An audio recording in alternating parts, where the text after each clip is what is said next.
여러분 안녕하십니까? 우리 여집사님들께서 감동적인 찬양으로 하나님께 영광을 또 저희들에게 감동을 주셔서 감사합니다. 저는 오늘 다니엘서 2장을 좀 살펴보겠습니다. 어제 다니엘서 1장을 살펴보면서 하나님이 영화롭게 하시는 사람, 전체 핵심 메시지를 하나님은 그분을 영화롭게 하시는 자를 영화롭게 하신다. 왜냐하면 하나님 자기를 알리기를 원하십니다. 근데 어떤 사람을 통해 알리기를 원하는가 하면 자기보다 하나님이 더 중요해서 하나님을 높이려고 하고 하나님 말씀대로 살려고 하는 사람을 통해서 하나님은 일하십니다. 물론 그렇지 않은 사람을 통해서 일할 수 있습니다.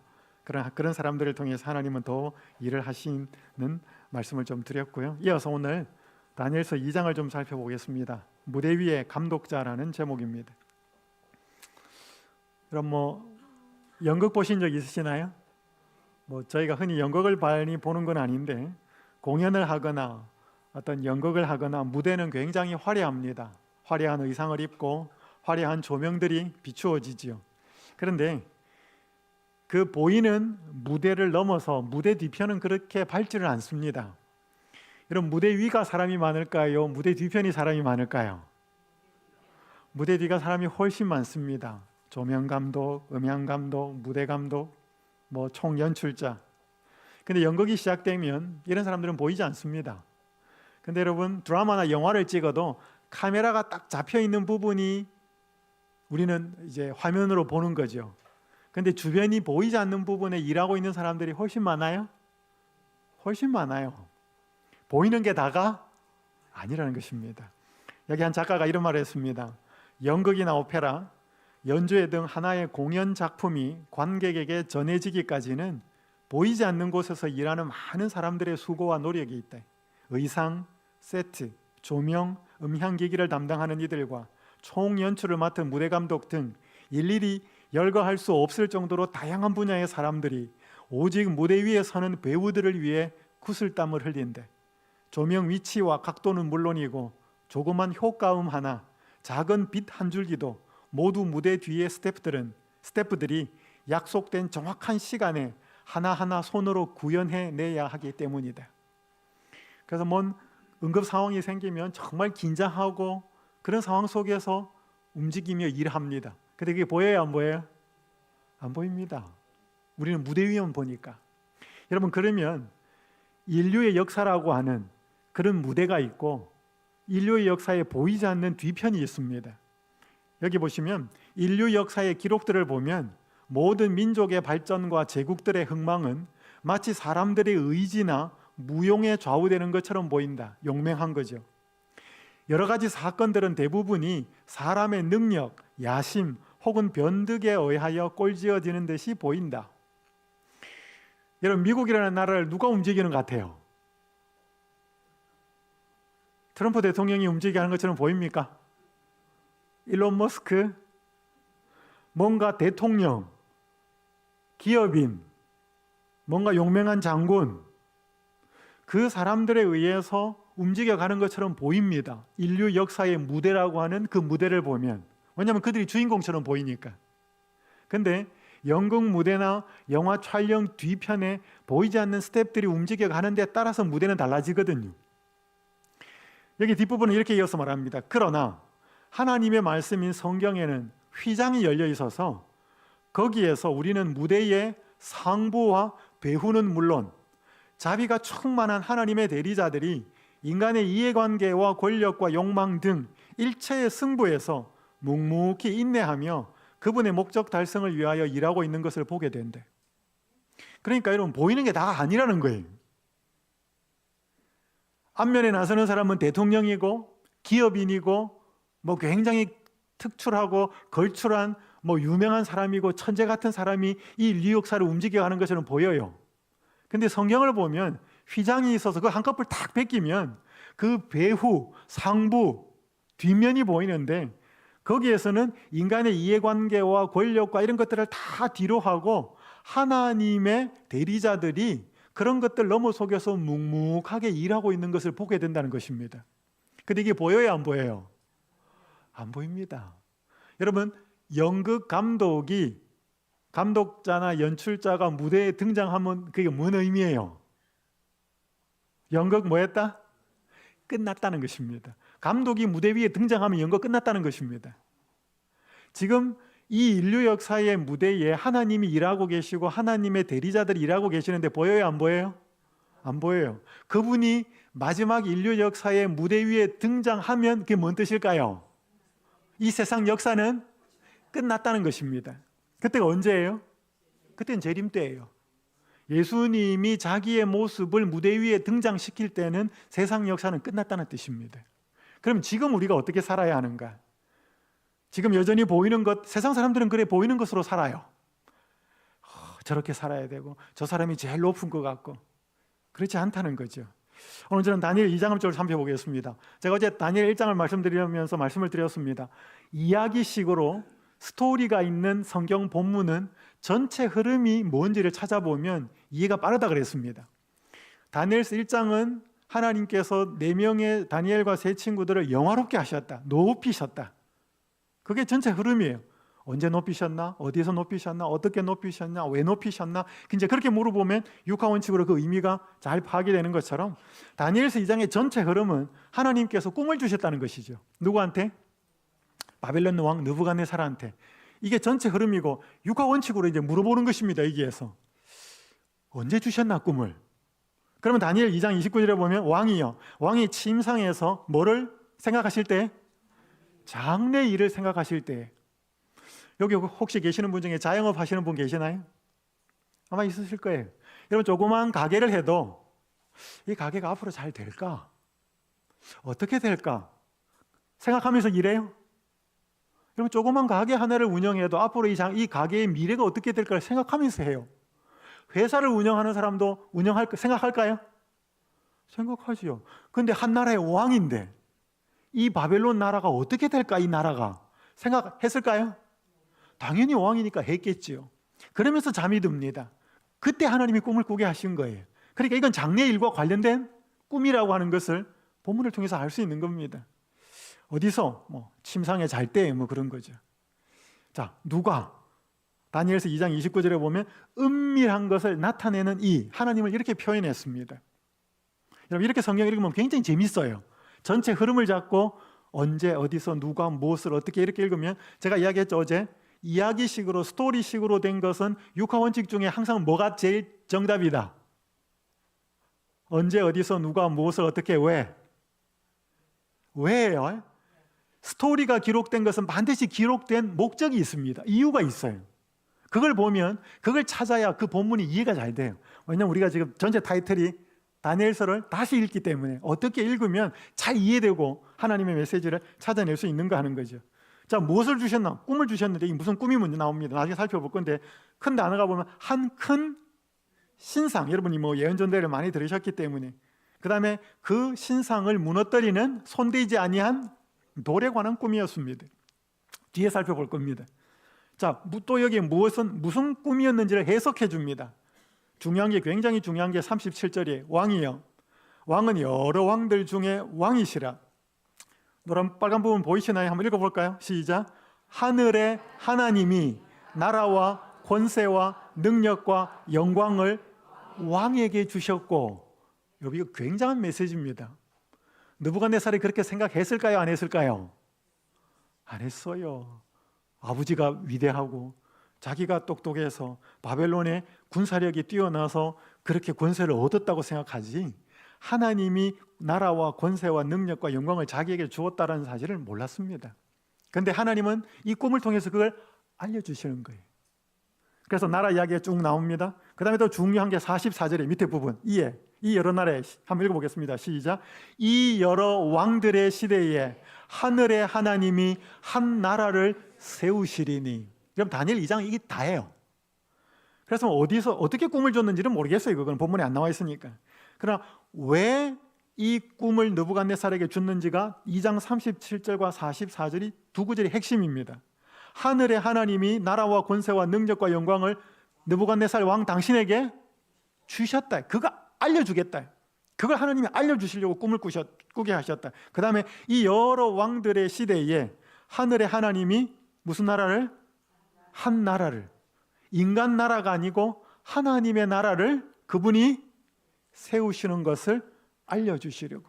그럼 이게 다니엘서 2장이 느부갓네살에게 꿈을 주신 목적이에요. 그러니까 스토리로 진행되는 모든 본문, 다니엘서도 뿐만 아니라 역사서를 보든지 사복음서를 보든지 이야기가 되어 있는 본문은 먼저 여러분이 그걸 잘 이해하시려면 전체 흐름을 보십시오.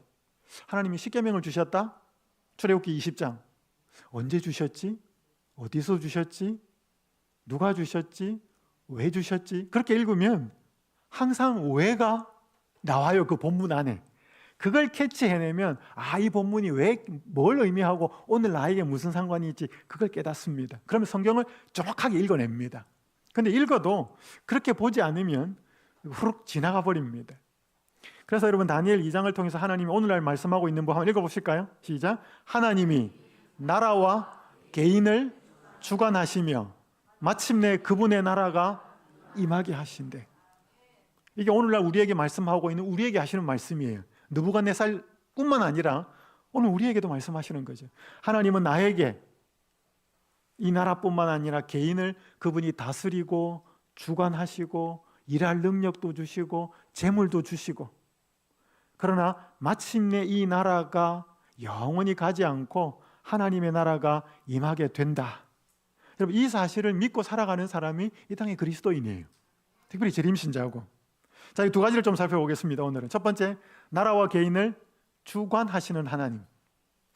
이게 그냥 깨달아지지 않습니다. 여러분이 좀 아시니까 이 부분은 간단하게 넘어갑니다. 바벨론 왕이 꿈을 꾸고 그 꿈을 알려달라고, 해석해달라고 그 당시 나라의 점장이와 술사들, 똑똑한 사람들, 현자들을 불러서 물어보지만 깨닫지 못하고 알려주지 못하고 화가 나서 다 죽이려고 그럽니다. 다니엘이 어제 1장에 살펴본 것처럼 현명한 사람이 되어서 그 무리의 가운데 들었기 때문에 다니엘도 죽을 수 있는 상황이 되었습니다. 이제 다니엘이 지혜로운 말로, 명철하고 슬기로운 말로 왕에게 시간을 주시면 그 해석을 알려드리겠습니다 라고 하고 와서 기도를 하지요. 하늘에 계신 하나님이 이 은밀한 일에 대하여 불쌍히 여기사 다니엘과 친구들이 바벨론의 다른 지혜자들과 함께 죽임을 당하지 않게 하시기를 그들로 하여금 구하게 하시니, 23절, 곧 주께서 왕의 그 일을 내게 보이셨나이다.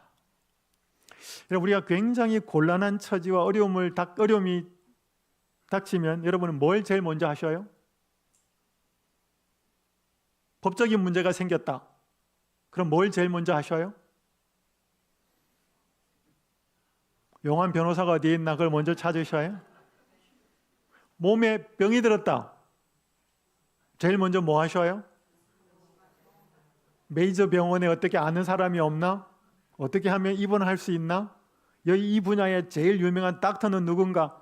그거 확인하셔요? 확인하셔도 돼요. 확인하셔도 됩니다. 근데 먼저 하나님께 기도해야 돼. 하나님은 우리가 기도하면 응답하실까요? 근데 여러분, 꼭 우리가 원하는 대로 응답하지는 않아요. 그런데 반드시 응답합니다. 어떤 방법식으로든.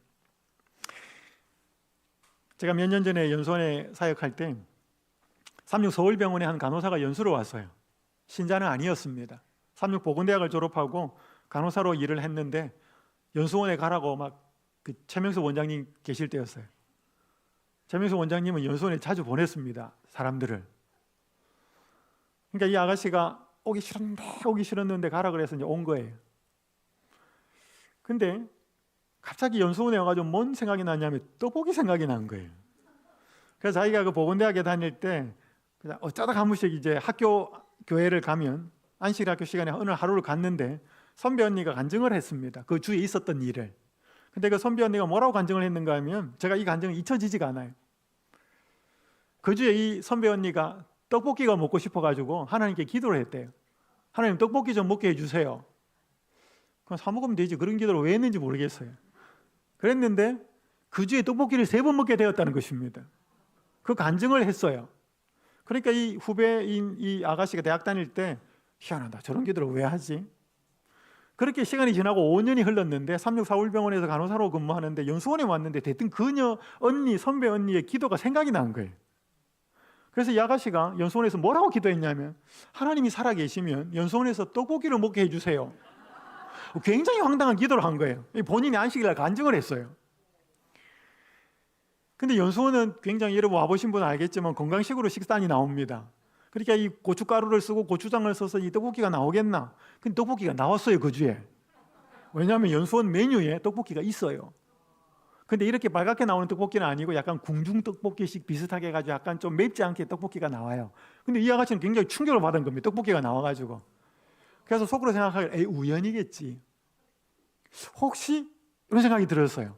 그러면서 다시 기도를 했다 그래. 하나님이 살아계시면 이번엔 떡을 먹게 해주세요. 근데 목요일 날 식당에 가니까 떡이 나왔어요.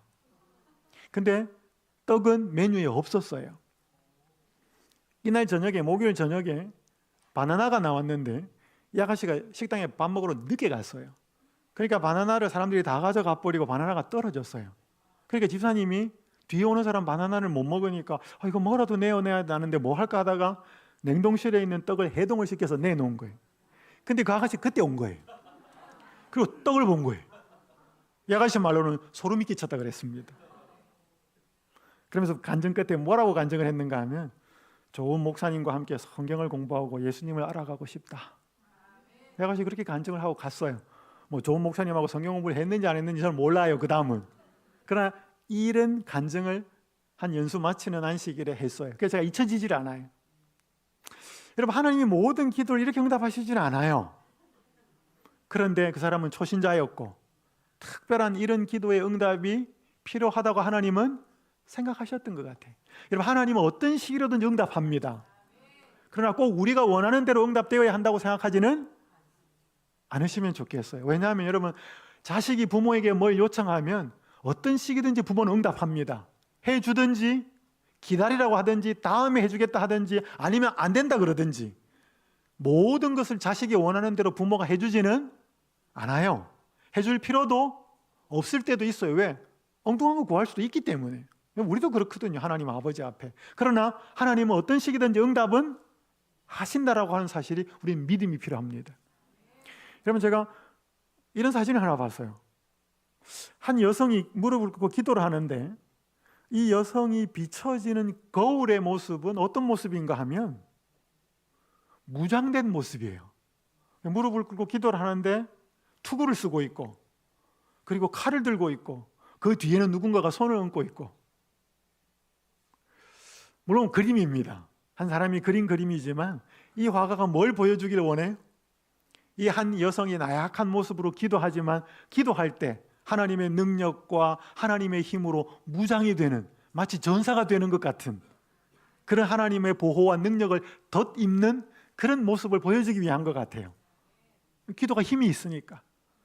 그래서 연희신에 보면 이런 말이 있습니다. 전능자의 손을 붙잡는 것이고 전능자의 능력을 옷 입는 것이고, 그게 기도예요.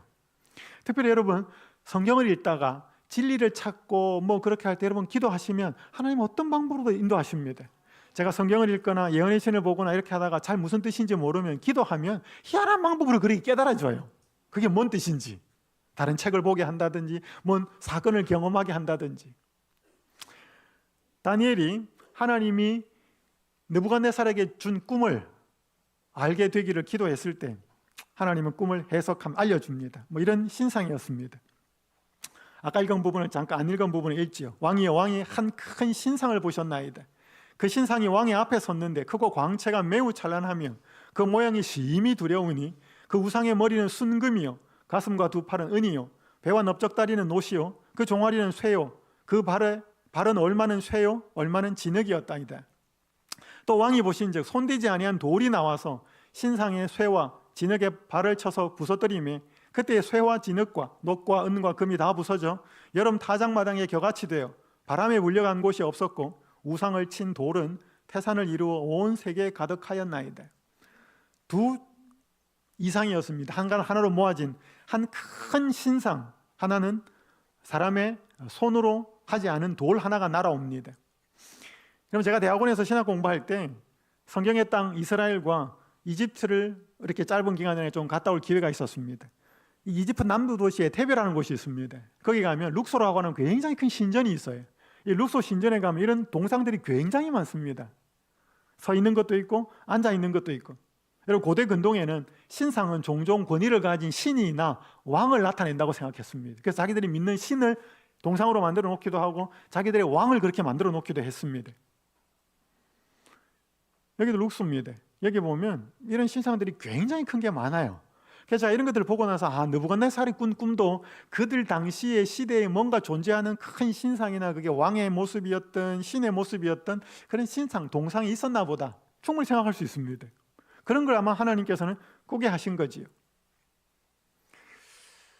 여러분 일단 예언의 시간은 아니기 때문에 이 부분은 자세히 설명하지는 않겠습니다. 오직 은밀한 것을 나타내실 이는 하늘에 계신 누구다? 하나님이시다. 그래서 왕은 금머리니이다. 바벨론을 의미하고요. 은가슴 팔은 이어서 나타나는 메데 페르시아, 놋배 다리는 그리스, 쇠 다리는 네 번째 제국 로마고, 그 나라가 분열되어서 쇠와 진흙, 밭인 것은 열국으로 흩어진 이 상황. 여러분 여행전도회 때 많이 보셨지만 한번 살펴봅니다. 돌나라는 하나님의 나라를 의미하지요. 여기 교육책에 이렇게 말씀합니다. 순찰자요 거룩한 자이신 하나님께서는 각 나라를 뭐 하시고? 무대에 올리셨다는 겁니다. 여러분, 무대에 올리고 안 올리고는 누구 마음이에요?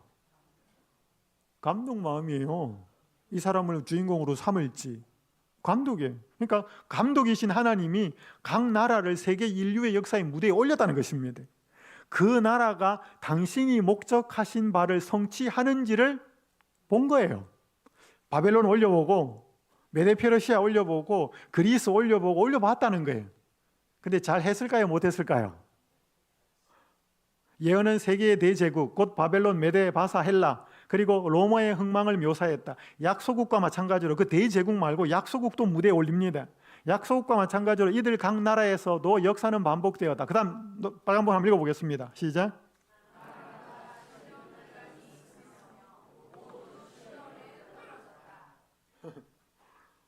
무대에 올렸는데 어느 정도 하나님이 이렇게 시간을 준 거예요. 그래 무대에 딱 올렸는데 시험에 합격을 했어요? 떨어졌어요? 다 떨어졌다는 거예요.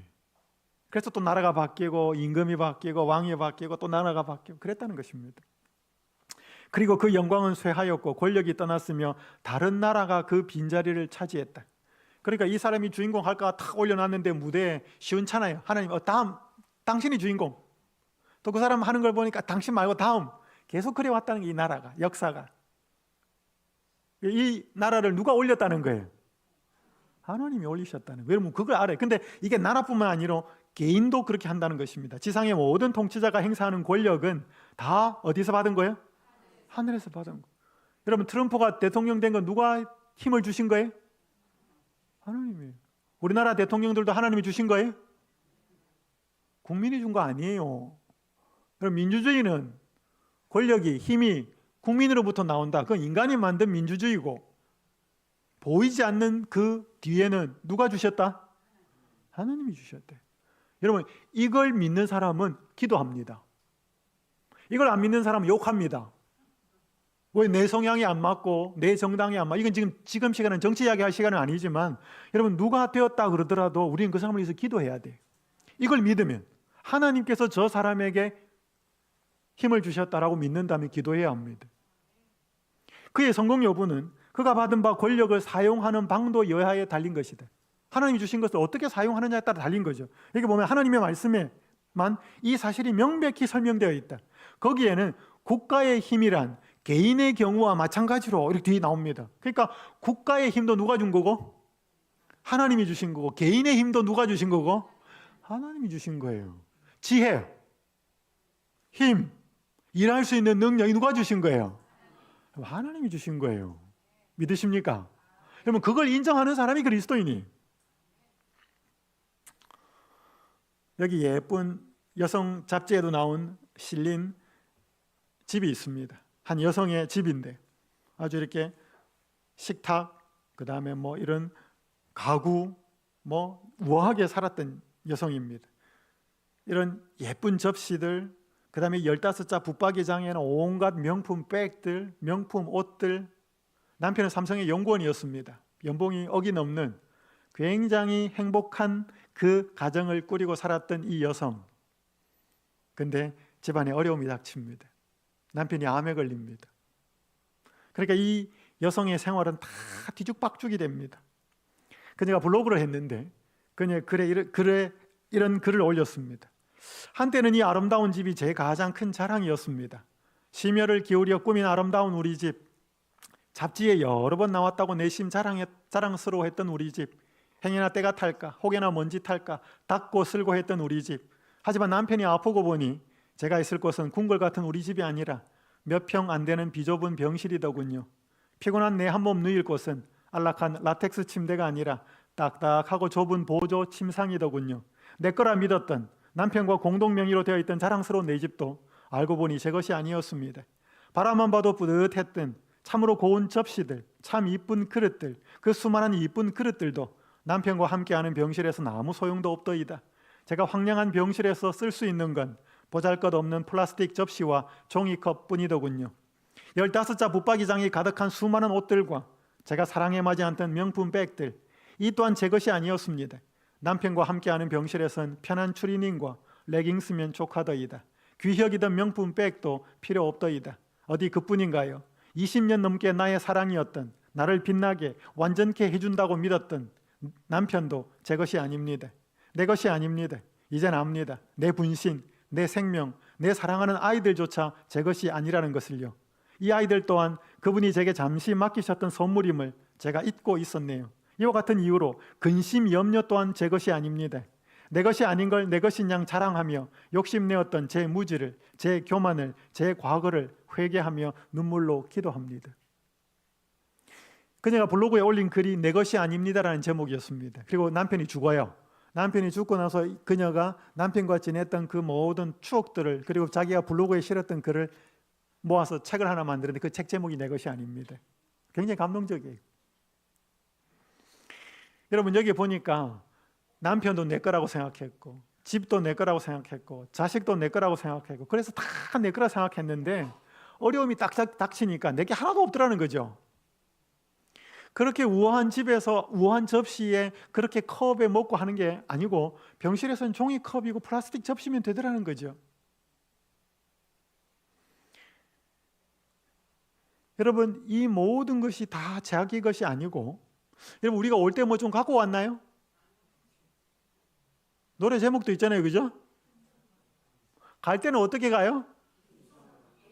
그럼 올 때도 빈손으로 왔고 갈 때도 빈손으로 가면 여기서 받은 건 다 뭐예요?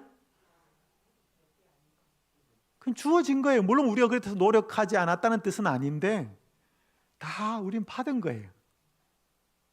근데 그걸 우리가 내 거라고 쥐는 순간 이게 삶이 이상하게 꼬입니다. 여러분, 자식은 우리 거예요. 그러니까 자식은 부모가 원하는 대로 교육시키면 안 됩니다. 하나님 맡겨주신 거죠. 여기 보니까 이 여성이 자기 게 아니라는 걸 깨달으면서 뭐까지 갖는가 하면 근심과 염려도 내게 아니, 누구 게 아니다? 성경을 보니까 수고하고 무거운 짐진 자들아 다 내게 해라. 고린도서 5장 7절에 보니까 너희 염려를 주께 뭐해라? 맡기라. 그 맡기라 원어는 뭐냐면 던지랍니다. 염려와 걱정과 이거 남편이 어떻게 하면 나을까? 우리 집에 이거 어떻게 할까? 그 염려도 같이 네가 갖고 있지 말고 나한테 맡겨라. 던지라. 그러니까 염려도 내가 하면 안 된다라고 깨달은 거예요. 굉장히 믿음이 있는 거예요. 이 여성이 힘들었지만. 여러분, 나라뿐만 아니고 나라의 권력자에게도 힘을 주시고 그들에게 어떻게 그 힘을 잘 사용하는가를 하나님이 보시지만 우리 같은 소시민들에게 일반적인 보통 사람에게도 적은 재물이고 적은 능력이지만 그걸 하나님이 어떻게 주셔서 어떻게 사용하시는지를 보고 계신다니까요. 그래서 여러분, 이 땅에 살아가는 모든 삶이 뭐냐면 시험이에요. 여러분, 제 큰아이가 고등학교 다닐 때 서울 36 학교를 다니는데 집에 잘 오지를 못하니까 기숙사에 살았으니까, 그러니까 뭐 한 번씩 이렇게 기숙사에서 집에 오면 옷이 뭐 이상하고 뭐 낡은 걸 입고 있어요. 부모가 보니까 안타까우니까. 근데 이거 옷을 사러 갈 시간이 없어요. 바쁘니까. 그래서 집사람이 카드를 줬어요. 네가 시간 날 때 나가서 사라. 근데 제 아내가 자기의 카드, 그 얼마 돈도 별로 없어요, 우리는. 근데 그 카드를 주워도 전혀 걱정이 안 되는 게 그 아이가 그 돈을 함부로 쓰지 않는다는 걸 아니까. 제 장모님이 장인어른이 돌아가셨을 때, 제가 서울영화원교회에서 목회할 때인데 추모관에서 장례식을 했습니다. 그러니까 제가 주로 그 입구에 앉아 있다가 음식들을 이렇게 가지고 오면 영수증 2개를 갖고 와요. 그래서 자기들이 하나 갖고 있고 우리한테 하나 주고, 그래 맞추어서 나중에 이제 장례식이 끝나면 그 정산을 해요. 근데 제가 손님 중에, 조문객 중에 저 관련된 사람이 오면 제가 가서 좀 인사를 해야 되니까 그때 이제 제 큰아이에게 맡겼어요. 그 아이가 중학생 때인가 그럴 때. 근데 이 아이가 거기 몇 번 앉아 있고 점심을 먹을 때가 됐는데 와서 이제 밥 먹으라 그러니까 밥을 안 먹고 거기서 저희 사택이 가까웠거든요. 집에 가서 먹고 오겠다는 것입니다. 왜 집에서 먹지? 몇 번을 그랬어요, 그 장례 기간 동안에. 나중에 알고 보니까 이 아이가 이제 이 국 몇 인분, 밥 몇 인분 오니까 영수증을 받은 거예요. 그러니까 자기 한 사람이라도 이걸 안 먹으면 이게 돈을 아끼겠다, 이 생각이 들어서 집에 가서 밥 먹고 온 거예요. 제 아이가 그래서 큰 아이가. 그러니까 그 아이가 돈을 함부로 쓰지 않는 걸 부모인 제가 알아요. 그러니까 뭘 주는 거죠? 카드 줄 수 있는 거죠. 여러분, 하나님께서 이 땅에 우리에게 적은 재물, 하나님이 우리에게 돈 주신 게 뭐 그렇게 많지 않잖아요. 우리가 뭐 기관에서 근무하면 뭐 월급 엄청나게 주는 거 아니잖아요. 근데 그 적은 그 재물과 시간과 재능을 어떻게 사용하는지를 보고 영원한 재물과 영원한 시간과 그것들을 주실 것인지를 보고 계시는 거예요. 여러분, 그걸 우리가 기억해야 합니다. 제가 좋아하는 말씀이 시대서왕 444쪽에 있는 말씀, 440쪽에 있는 말씀.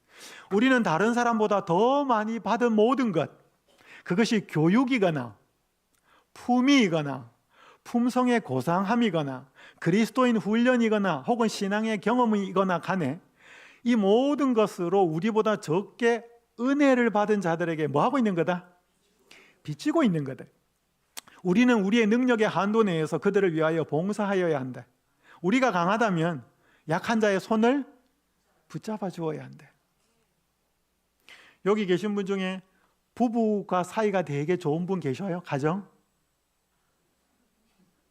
없으셔요? 딴 사람 왜 보셔요? 여기 계신 분 중에 부부 사이가 되게 좋으신 분이면 산이 많이 눈물 흘리며 기도하며 싸우며 사는 사람에게 뭐 하고 있는 거예요? 빚지고 있는 거예요. 그래서 그 사람들이 부부가 화목하고 행복해지도록 도와줘야 돼요.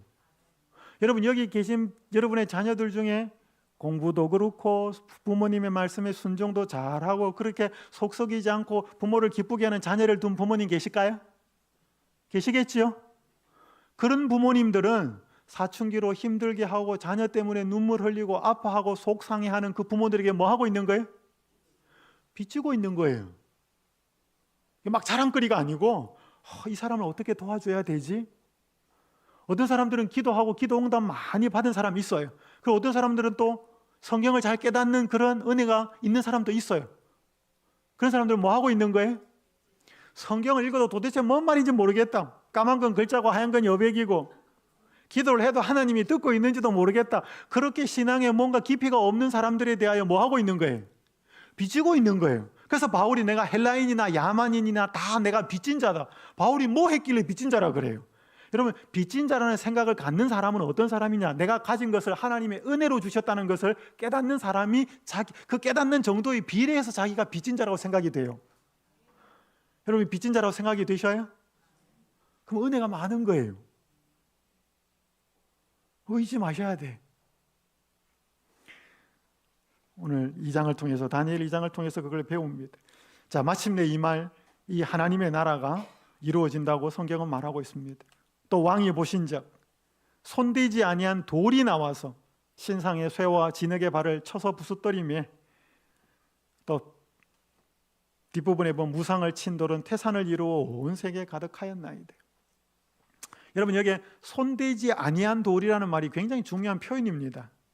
왜냐하면 앞에 있는 모든 나라들은, 인간이 세운 모든 나라들의 문화와 역사는 모두 누구 손에 만들어졌기 때문에, 인간의 손에 의해서 이루어진 나라들, 물론 하나님께서 권력을, 힘을 주셨기도 하겠지만 모두 다 인간의 손에 의해서 만들어진 인간의 작품들이에요. 나라들이. 근데 마지막 나라는 그러한 인간의 손과 관계없는 하나님의 손에 의해서 한 나라가 세워지겠다는 것입니다. 하늘의 하나님이 한 나라를 세우시겠다. 손대지 아니한 돌이 산에서 나와서 인간이 만든 모든 것들을 무너뜨리겠다 그랬습니다. 자, 여러분, 이게 신상인데 여러분 이 재료를 한번 보셔요. 금, 은, 구리, 노십니다. 쇠, 그 다음에 쇠와 진흙.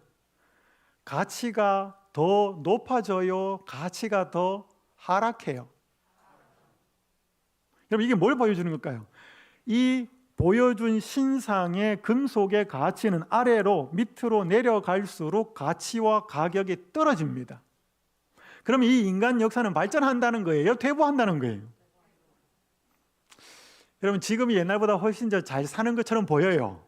컴퓨터도 있지요. 요즘은 뭐 차도 있지요.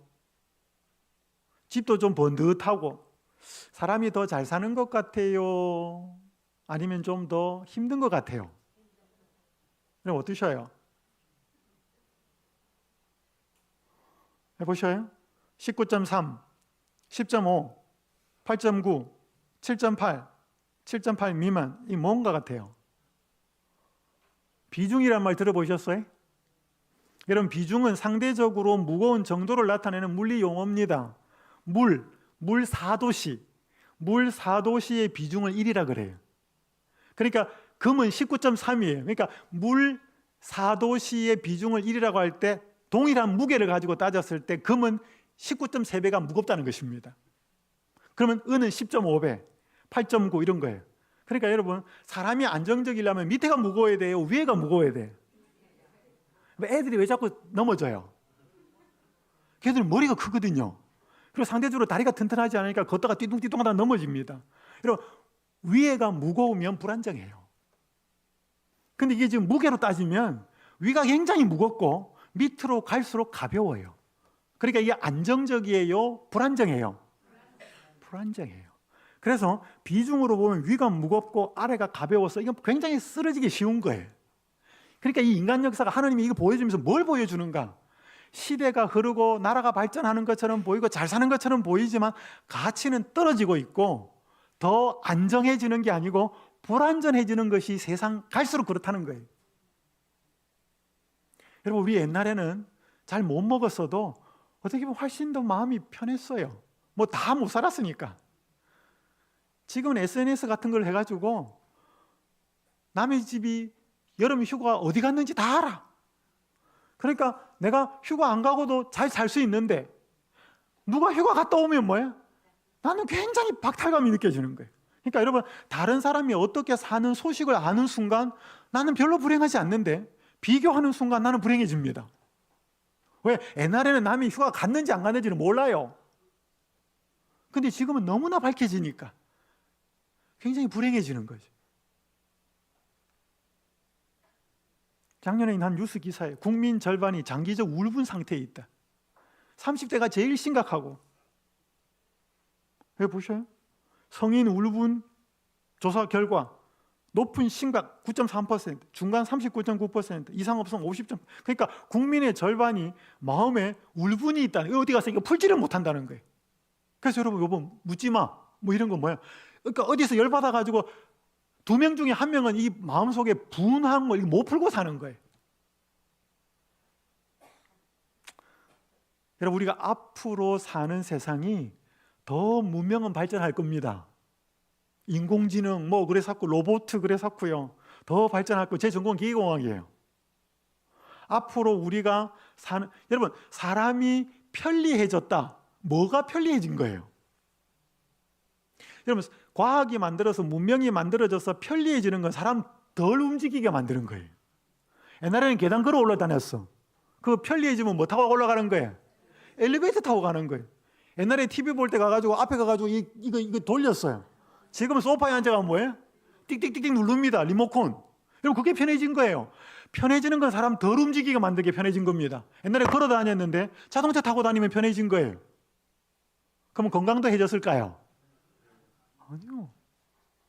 병원도 생겨요. 그러니까 여러분, 편리한 게 평안한 건 아니에요. 세상은 자꾸 편리를 추구합니다. 그 편리에 비해서 평안한 건 깨집니다. 그래서 앞으로 문명은 더 발전할 겁니다. 그런데 더 많이 비교하면서 우리의 마음의 평안은 더 사라질 겁니다. 그래서 이 세상에는 희망이 별로 없다는 거예요. 그럼 이 세상은 그렇게 끝날 건가? 아니라는 거죠. 하나님이 한 나라를 세우시겠다는 겁니다. 여러분, 이게 어디냐? 미국 조지아주에 있는 아틀란타에 가면 이 스톤 마운틴이에요. 스톤 마운틴. 굉장한 것 같이 우리나라 말로 하면 돌산이에요. 스톤 마운틴. 근데 이 돌이 딱 한 개 있습니다. 이 돌 하나예요. 이 돌 어마어마하게 큽니다. 여러분, 여기 앞에 조각을 하나 내놨어요. 보입니까? 이 조각이 저렇게 크고 사람이 앞에 이만큼 있어요. 저게 남북전쟁이 끝나고 남군이 북군에게 져가지고 항복하러 가는 그 장군의 그 형상인데 이 어마어마하게 큽니다. 돌 하나예요. 근데 여러분, 성경은 돌을 예수님에다가 비유합니다. 다 같은 신령한 음료를 마셨으니 이는 그들을 따르는 신령한 반석으로부터 마셨으며 그 반석은 곧 누구다? 그리스도다. 그래서 구약에 반석을 깨뜨려서 물이 나온 것은 그리스도가 깨어지고 생명수가 나오는 것을 표상하는 사건이지. 사람에게는 버림바가 되었으나 하나님께는 택하심을 입은 보배로운 산돌이신 예수께 나아가. 여러분, 왜 구약에서 시편에 많은 경우 하나님은 나의 반석이시다, 신약에서는 예수님을 살아있는 돌, 왜 그렇게 돌에다가 예수님과 하나님을 비유할까요? 여러분, 제가 2004년도에 여기 14년도인가요? 14년도에 여기 조지아 아틀란타에 집회 갔었는데 지금 가도 이 돌 여기 있을까요? 있어요. 그죠? 이 돌 누가 옮기겠습니까? 이 돌을, 이 어마어마한 돌을. 여러분, 하나님을, 예수님을 돌에다 비유하는 건 적어도 중요한 두 가지 특징이 있습니다. 불변성이에요. 이거 100년 전에도 있었고 앞으로 가도 있을 거예요. 이거 누가 옮기겠어요? 어마어마한 돌은 누가 못 건드립니다. 그 자리 계속 있는 거죠. 불변하는 하나님의 속성을 가리키는 거예요. 그리고 이건 엄청난 힘이 있는 거예요. 이거 떨어지면 다 박살이 나잖아요. 하나님의 능력을 보여주는 겁니다. 불변성과 하나님의 능력의 표현으로서 돌을 하나님과 예수님에게 비유하고 상징하는 경우가 성경에 굉장히 많이 나옵니다. 예수님은 강하고 능하신 하나님이고 변치 않으시고 언제나 그 자리에 계시는 불변하는 하나님이신 것을 돌이 보여줘. 돌의 속성이 예수님의 속성을, 하나님의 속성을 보여주는 것입니다. 영광스러운 이 나라가 올 겁니다. 여러분, 이 그림은 미국 대총회에 가면 대총회 로비에 이 그림이 있어요. 그래서 여기 보면 이 그림 그린 화가가 대총회에 근무하는 그 직원들 나라 수대로 그린 거예요. 그래서 여기 보면 한복 입고 있는 사람들이 있죠. 왜냐하면 대총회에도 한국 직원이 있거든요. 그 한국 그림도 그린 거예요. 여러분, 여기 보시면 여러분, 여기에 나오는 모든 사람들 실존 인물들입니다. 실제로 직원이거나 직원 자녀들이에요. 여기 보면 한 어린아이를 천사가 뒤에서 이렇게 보고 있고 두 사람이 맞이하는 모습이 나옵니다. 이 사람들은 나이가 들었어요. 이 사람들이 부모입니다. 실제로 자녀를 사고로 잃은 아버지 엄마예요.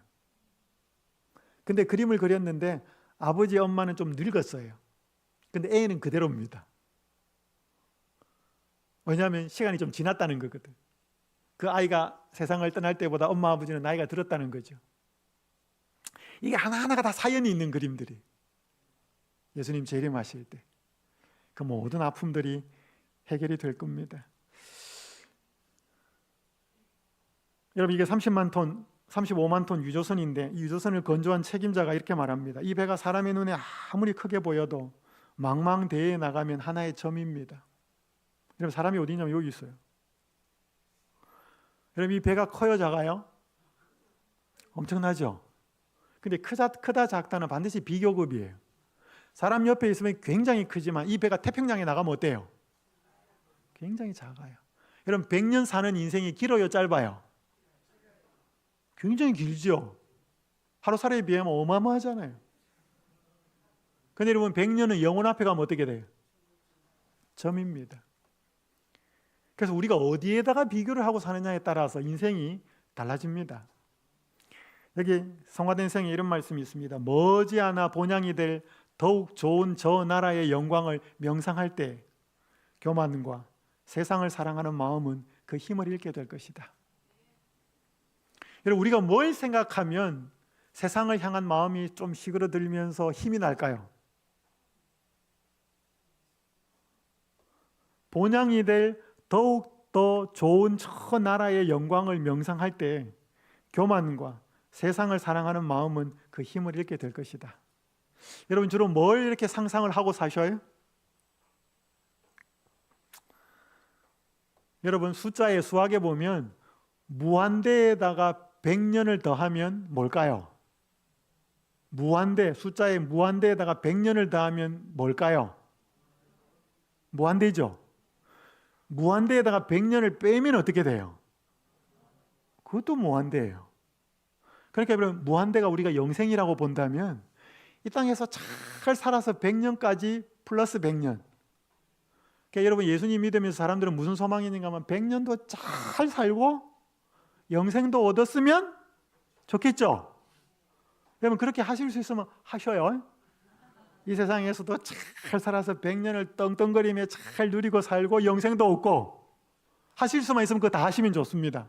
근데 이 땅에서 별로 가진 것도 없었고 남한테 그렇게 좋은 소리도 못 들었고 이 세상에 참 없는 것처럼 속상하게 그렇게 살았어도 이 무한대가 뜻하는 영원한 생명을 얻으면 결과는 뭐 한 거예요? 똑같은 거예요. 그죠? 왜냐하면 무한대 플러스 100년도 무한대고 무한대 마이너스 100년도 무한대이기 때문에. 근데 이 100년 때문에 무한대 이걸 잃어버리면 뭐예요? 무한대 앞에 100년은 뭐예요? 빵이에요. 무한대 앞에 어떤 숫자가 커도 빵이에요. 그래서 영원한 생명을 못 얻었으면 이 세상 아무리 잘 살아도 그 인생은 뻥이에요. 아무것도 없어요. 여러분, 우리가 이 신앙하는 게 예수님을 만나야 되잖아요. 나는 신앙 그냥 이 땅에서 열심히 하면서 예수님 앞으로 안 만나도 괜찮아 하는 분 사람 들어봐요. 그런 분 없죠? 여러분, 그러면 헛방이에요. 아무것도 아니야.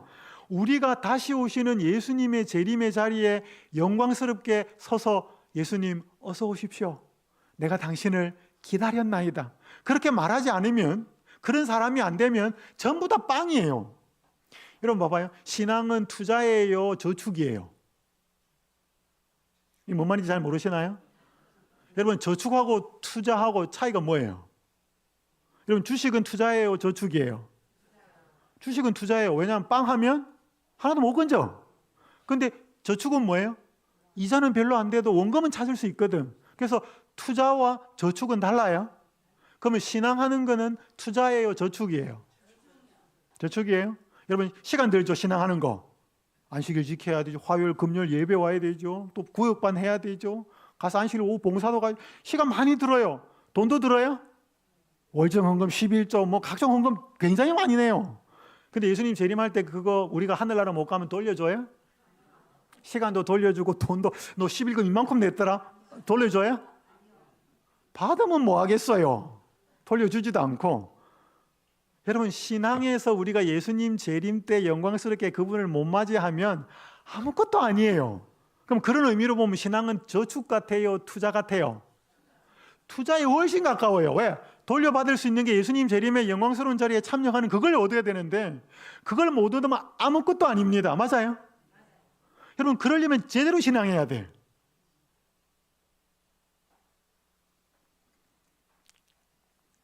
느부갓네살한테 이 사실을 알려줍니다. 왕이여, 당신이 이 나라의 왕이 된 것은, 나라를 얻은 것은, 권세를 얻은 것은, 이 자리에 앉은 것은 하나님이 당신에게 권세와 영광과 능력을 준 겁니다. 그리고 당신의 나라가 다른 나라로 바뀔 겁니다. 그러나 바뀌다가 인간 손에 의해서 바뀌지 않는 하나님에 의해서 세워지는 마지막 나라가 있을 것입니다. 왕이시여, 이 자리에 당신이 살 수 있어야 합니다. 하나님이 그걸 알려주신 거예요. 하나님께서는 자기가 세상 열국을 지배하는 권세, 곧 왕들을 세우고 왕들을 패하는 권세를 가지셨다는 사실을 나타내 보이고자 하셨다. 누구한테요? 느부갓네살한테. 그래서 느부갓네살의 마음은 깨우침을 받아 될 수 있는 대로 하나님께 대한 자기의 책임을 깨달아야 하였다. 세상 끝날까지 미칠 미래의 사건들이 그의 앞에 공개되어야 하였다. 그거 가르쳐주고 난 다음에 왕이요, 어떤 왕이 되셔야 하겠습니까? 이 사실을 알려준 거예요. 그래서 더 나라 많이 점령하고 세금 받아가지고 왕의 권력 그렇게 하지 마시고 이 백성들을 위해서 당신의 그 권력을 어떻게 사용해야 되는지 기억하십시오. 이거 알려주기 위해서예요. 지금도 마찬가지입니다. 보세요. 각 사람은 실물 교훈이 하늘의 영원한 경륜 속에서 각자가 차지할 자리를 가지고 있다. 각 사람은 영혼 구원 사업을, 특별히 영혼 구원 사업을 위하여 그리스도와 협력해서 일해야 한다. 자, 빨간 글자 읽겠습니다. 시작.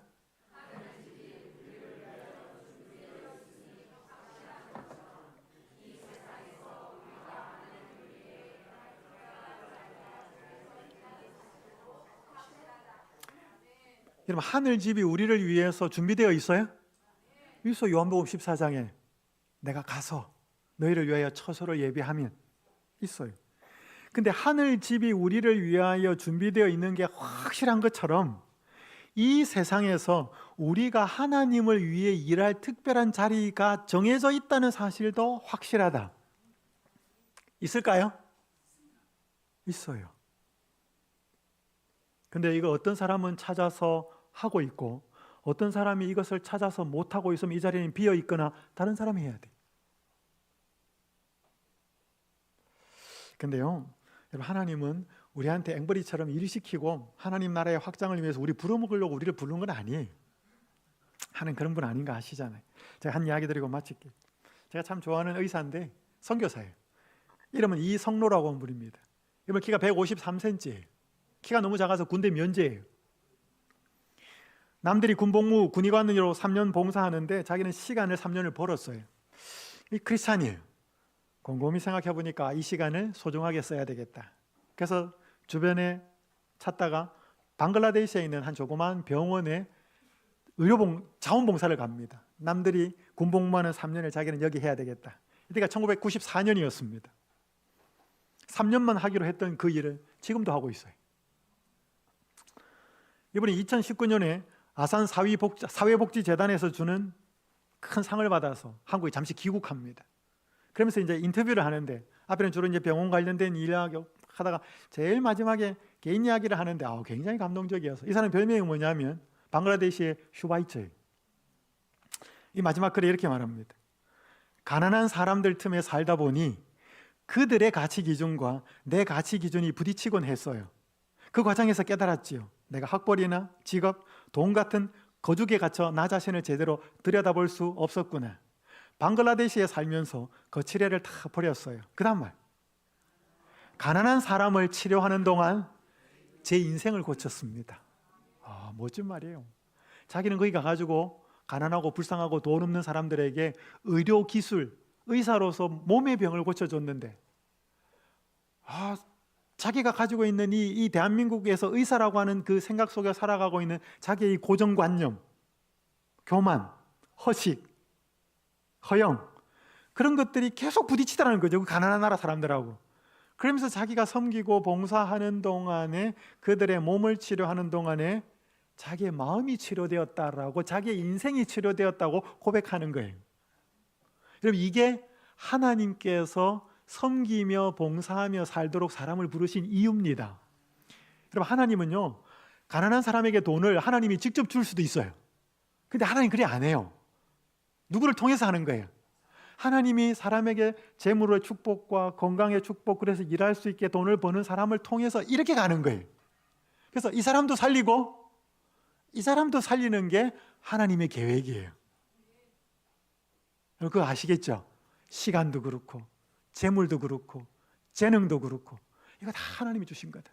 여러분, 정말로 그러한 청지기 정신으로 올바로 살아가는 사람, 그래서 예수님의 그 주신 것을 기억하고 사는 사람이, 그렇게 사랑하고 사람 사랑하고 예수님 사랑하는 사람이 예수님의 재림을 맞이할 겁니다. 이거 읽고 마치겠습니다. 그때 하나님은 변장하지 않은 모습으로 나타나실 것입니다. 여러분, 이거 누가 썼냐면 C.S. 루이스라고 하는 사람이 쓴 거예요. C.S. 루이스가 누구냐면 영국 옥스퍼드 대학의 영문학과 교수였습니다. 이 사람이 무신론자였는데 굉장히 특별한 회심을 하면서 신자가 돼요. 그래서 굉장히 지적인 사람이에요. 2차 세계대전에 사람들이 막 영국도 2차 세계대전에 참여하니까 그러다가 막 일하다가 막 비행기 소리 나거나 이렇게 하면 또 막 숨기도 하고 그러는데, 그런 불안한 속에 살 때 한 라디오 방송이 탁 나오면 사람들이 일하는 걸 멈추고 그 라디오 주파수를 맞춥니다. 그게 이 사람이 C.S. 루이스가 기독교 방송 강연을 하는 거예요. 목사도 아닌데. 그러면서 이 사람이 여러 강연을 하는데 그걸 나중에 모아서 책을 하나 만들어요. 영어로 Mere Christianity, 다른 말로 하면 한국말로 순전한 기독교, 좀 더 편하면 기독교의 정수, 핵심, 이런 뜻으로 책을 만들어요. 굉장히 감동적이고 좀 어렵습니다. 근데 굉장히 지적이에요. 여기에 예수님의 재림에 대해서 그가 글을 씁니다. 그때 하나님은 변장하지 않은 모습으로 나타나실 것입니다. 왜냐하면 예수님이 초림하셨을 때는 변장하고 왔거든요.